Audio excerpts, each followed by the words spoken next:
Recently, and after an entire year of waiting, Hasbro has finally got HASLAB Omega Prime into the hands of its waiting, anticipating fans.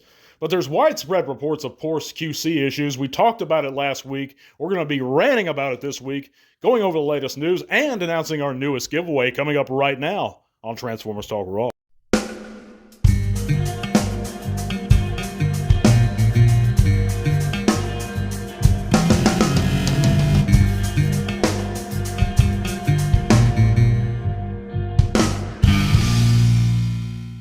Hey, one and all botheads, thanks for coming back to another TTRP. That's the Transformers Talk Raw podcast on YouTube and Spotify. As always, guys, thank you for making us a part of your weekly routine. Check out all those great links in the description below. It's going to take you to all kinds of cool stuff, including our Facebook group. You can follow T-Talk Raw on Twitter and engage in some of those insightful conversations we have going on over there. You can also help support the channel via Patreon if you're so inclined. But either way, appreciate you giving us a thumbs up, making sure you're subscribed. You don't want to miss it every week, guys. We're your source for the latest Transformers news and very controversial topics here, and we have great giveaways. Speaking of giveaways, guys, we have another one going on this week, and that's going to be for a Transformers Studio Series Devastation Optimus Prime. That's shipped and sealed, shipped at my expense anywhere in the world, guys. All you have to do is make sure you're subscribed, comment the word enter below, and give this video a thumbs up. Comment the word enter, give us a thumbs up, and make sure you're subbed. That's going to enter you automatically in the drawing. We'll announce the winner next week on next week's show. If you're a patron, you'll automatically get 2 entries into every giveaway we have. So keep that in mind, guys. Let's get right into it, though. You know, people been, and they're still receiving their HASLAB Omega Primes right now as we speak. And there's been a lot of problems with this figure, guys. And you know, back in T-Talk 310, I believe, I spoke about this at length. Last week, I spoke about this a little bit. And I've been speaking about this, honestly, guys, if you listen to the show for any length of time, quite often for a couple years now. And I even have an entire segment stating that I think that HASLAB as a sales model should die and it should cease altogether. And of course, I listed my reasons why and explained them in that segment. You can check that out if you look in the previous shows. But I'll summarize this for right now for you guys. First of all, it's inaccessible almost to children who may enjoy some of the nostalgic characters that we once enjoyed.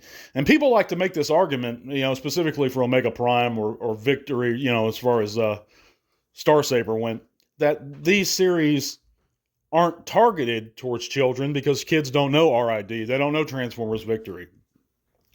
Well, of course HASLABs aren't targeted towards children. That's the problem. That's one of my issues with it. But again, you know, we offer G1 figures to children nowadays, and they happily buy them up. My nephew's one of them. My little girl loved Transformers when she was younger. You know, she's getting older now, and as a young lady, she's not into them. But as a younger child, my little girl loved them. My nephew loves them. You know, so kids do still enjoy the Transformers, just ones that I know. Now, I didn't survey a bunch of children and ask, do you like Transformers? But I'm quite certain that if you introduce them and you make them accessible to young children or to children, period, that children are going to want those characters. And you can't tell me that the RID Optimus Prime wouldn't sell at retail. He absolutely would. He did back in when our RID was originally out, or 2001, I believe. I mean, it's just, that's an ignorant argument to me. So HASLAB makes these inaccessible to children. And of course, with characters like Starsaber, Victory Saber, especially with the RID Optimus Prime or Omega Prime, these are the main protagonists of their respective series. You know, with Deathsaurus, he was the main antagonist of his respective series. RID, to my recollection, was very popular over here in the West. You know, it's a ridiculous notion. And you can't say that these characters are obscure and that, you know, Hasbro releases obscure characters all the time. We just got a Carnivac. How obscure can you get? We got Overlord in the Titans Return series. We got Metal Hawk in Legacy. I mean, so that excuse doesn't work. But also, it's poor QC quite often. You know, there were reports on the first Transformers HASLAB Unicron having poor QC. There were a few I read. Victory Saber was riddled with QC, and now we get so many reports of yellowing, not whitening, I wish it was whitening, yellowing and cracked and broken parts with this figure. And it's really a dice roll. It's about a 40-60 dice roll. So when you get it, I hope that you got a great figure. But there's a big chance that you won't. And of course, now we have reports of Hasbro trying to remedy the problem by offering exchanges to return the figure. And they print you off a mailing label, you ship it back, and presumably they'll send you a new one. And it makes me wonder how many extra Omega Primes and parts did they create or make? Did they know about this going into it? It's very strange to me, guys. Let me know what you think in the comments. But also we have, they're overpriced, in my opinion, because they come with pointless accessories. The designers like to talk up some of these premium features like the chrome when they're not really premium features at all. And I've made those points several times. I'm not going to get into it. Chrome can be done cheap at retail. It's been done cheap at retail recently by other companies like Mattel. So it's not a premium feature. Stands. We don't need a stand. If your figure is right and it's QC is correct, it shouldn't need a stand. If the ratchets are solid, the ankles hold, why would it fall over to begin with? I could see if it's a jet, like with Victory Saber, I could get him having a stand. Omega Prime doesn't need a stand to me. I don't know, that's my opinion. And especially not if it's just a reason to jack the price up higher. We also have possible failure of the HASLAB's backing. And of course, no Transformers failed yet. But we know that the Rancor, the Star Wars 6-inch Rancor, failed. And that was a very highly anticipated figure for a period of time. We have shipping delays that go on with it.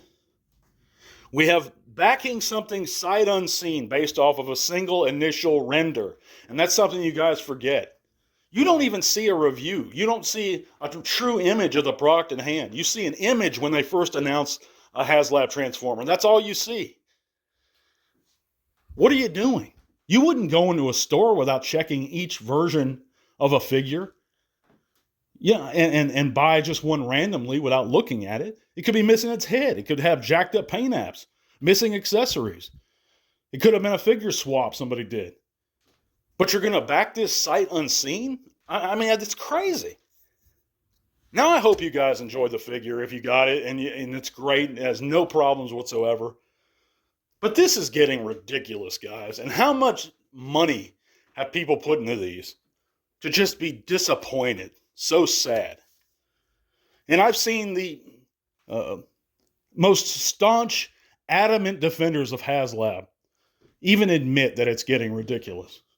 Enough is enough. It's time just to not back this next one. Send Hasbro a message. We will not tolerate this.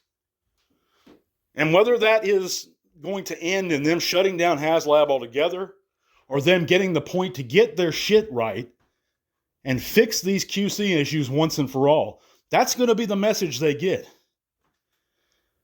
Let's stop backing this stuff, guys. Use some common sense. That's my opinion. Let me know what you think in the comments.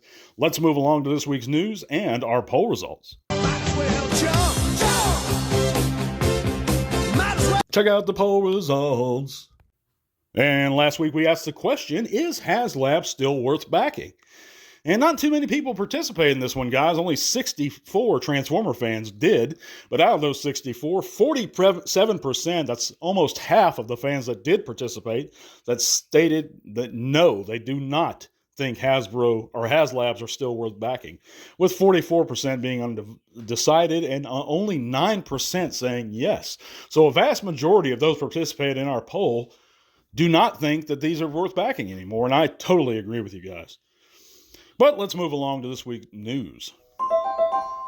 Of course, we know that the Transformers Bot Racers, Bumblebee and Starscream 2-pack have been revealed, and we have images of them. Of course, they're pre-tools of previous Rescue Bot molds, but they look pretty good for what they are. I don't know why people are making it a big deal about Starscream being a car in this case. It's clearly targeting young children. And it's clearly not really an homage to the G1 Starscream. So, I mean, it kind of looks like Starscream. Let him be a car. So what? Big deal. That's my opinion. Well, we also know that the Transformers Retro G1 Gears has hit Canadian retail, finally. And it's good to know that he's got to you guys. Now, I wish that Vortex would go over here in the U.S. He'd pop up somewhere. And I've been waiting to see some kind of report, and I haven't yet, of him showing up here in the States. And another bit of news that I didn't even take a note of, I didn't even write this down, CMD Store, apparently they're rallying against the Trump tariffs, and they're no longer shipping to the USA. At least not right now. And that's kind of upsetting to me because this is one of my favorite, most reliable go-to stores. Of course, they're Canadian-based, and I live here in Arkansas in the USA.